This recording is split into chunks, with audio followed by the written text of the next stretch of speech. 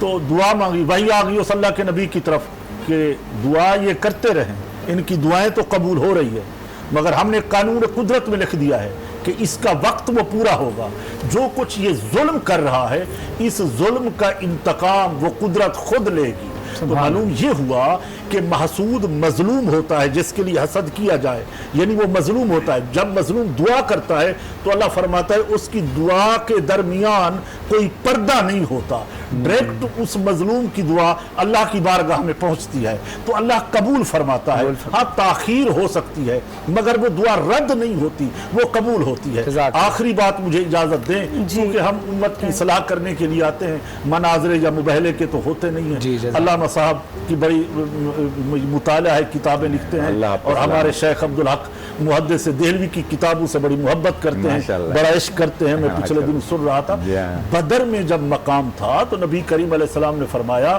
اے عمر، حضرت علی سے فرمایا اے علی کرم اللہ وجہ الکریم، اپنے اپنے کافر رشتہ داروں کو بلاؤ، ان کے سرم قلم کرو۔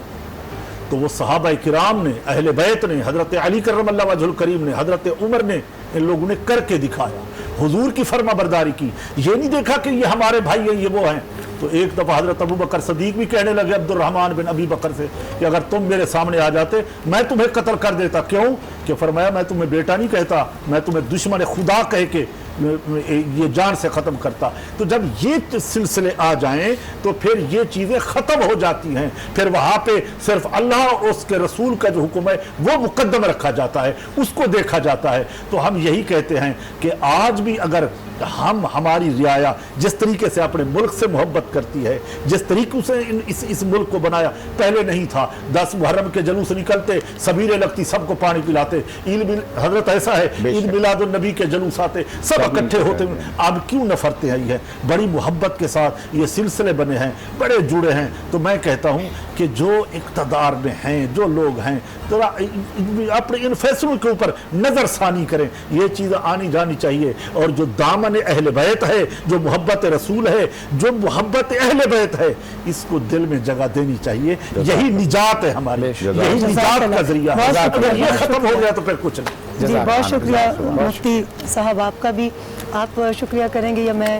ہم دونوں مل کے شکریہ ادا کرتے ہیں بھائی کا شکریہ۔ ہم تو بڑے خوش ہوتے ہیں کہ اللہ تعالیٰ اس سٹیج کو سلامت رکھے، خان اور سادات سلامت رہے۔ جی ہم خوش ہیں، بہت شکریہ، بہت شکریہ، ہمارے لیے بڑے آنر کی بات ہے یہ۔ ہم آپ حضرات کے شکر گزار ہیں کہ آپ ہمیں موقع تبلیغ دین کا فراہم کر رہے ہیں۔ بالکل آپ کو سلامت رکھے۔ کوئی بہترین کلام سنائے میرے خیال میں، اگر ٹائم ہے تو۔